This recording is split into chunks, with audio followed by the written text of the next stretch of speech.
এই সরকারটাই ছিল জালেম, খুনি, লুটতরাজ এবং বান্দরের জন্মের থেকে আসছিল এরা। আমি এরকম মহাসমাবেশে সবারে বলছিলাম, কুত্তা মরে গেলে জানাজা হয়, শুয়ার মরলে জানাজা হয়? জানাজা হয় না। বান্দর মরলে জানাজা হয় না, মানুষেরই জানাজা হয়, মুসলমানের জানাজা হয়। এরা যে এই দেশে এত বড় একটা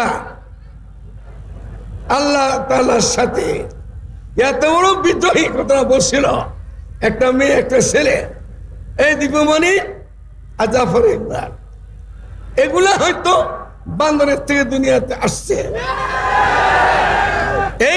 এই দুইটা বাংলার মাটিতে এখন কোথায় পলে আছে জানি না, হয়তো দেশ ছেড়ে চলে গেছে, না হয় কোথাও পলাত গেছে।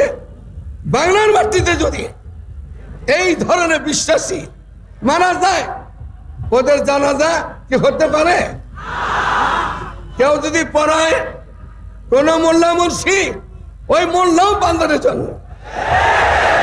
এজন্য এই সমস্ত জালিম, খুনি, সন্ত্রাস দেশ ছেড়ে পলাইছে। দেশটাকে সুন্দর করার জন্য এখন বেশি যে দোয়া দরকার, দয়ানুষ বেশি যে পড়া দরকার, আল্লাহ তাআলার কাছে রুজু হওয়া দরকার। দেশ পাইছি আর কিছু হয়ে গেছে এমন কিছু এখনো হয় নাই, এমন কিছু এখনো হয় নাই। এই জন্য আমরা যেন আল্লাহ তাআলার দিকে রুজু হই।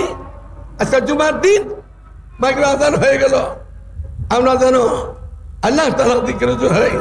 ওই আল্লাহ তাআলা যেন উলামায়ে কেরামের খুনের, মুসলমানের খুনের, সাধারণ মানুষের খুনের, এগুলাকে দিয়া বিনিময় দিয়া এই দেশে ইসলামী শাসনের কায়েম করে তৌফিক দান করে।